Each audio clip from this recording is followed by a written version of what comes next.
To brainstorm ideas, sometimes people just sort of think, oh, having a conversation is just sharing ideas. But when we brainstorm, we start to innovate. And what I've discovered is a lot of people don't actually know what we mean by a brainstorming process. So I'll just briefly go through that with you.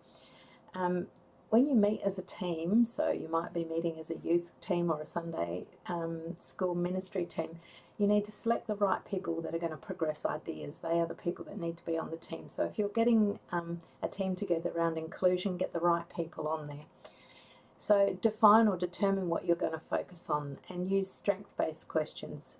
There's lots of information around strength-based questions, but they really are questions like what and how, rather than just statements of fact. They are questioning, what will we do about this? How will we go about it? Those are the sorts of questions you need to ask.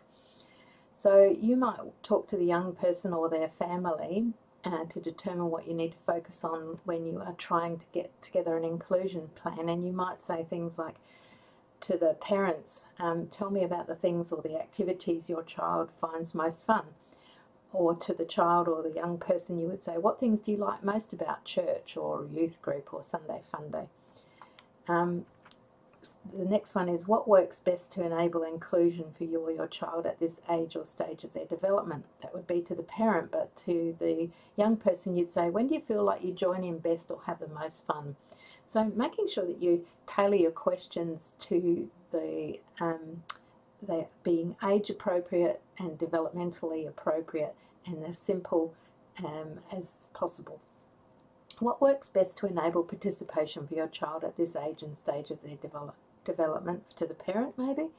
And what makes it easy for you to join in? What frustrates or stops you and or your child participating fully in church activities? What do you find hard? What would you like to do lots of? And then how do we think we can facilitate that? How can we make this happen? So these are important questions, and you'll find that when you hear some of the videos of the mothers with their children with disability, they will say, what's hard? What's hard? What's fun? They will keep it as simple as those simpler words. So work with the capacity of the person that you are working with. The third step in brainstorming is to discover, to appreciate what you already have. And that means looking at each person's lived experience, their gifts and their possibilities. Many times we overlook the person with a disability thinking that they have needs and wants and additional needs. They may have some additional needs, but they've also got some additional gifts that we may not see. In fact, just recently we have a man in our church who noticed that the PowerPoint slide still had 2022 on it. Nobody else even noticed it, but he noticed it. And so they observe, they see things, they have gifts that they can bring. So try and discover and appreciate what those strengths are and how you can utilise those. Then start to dream or imagine what could be.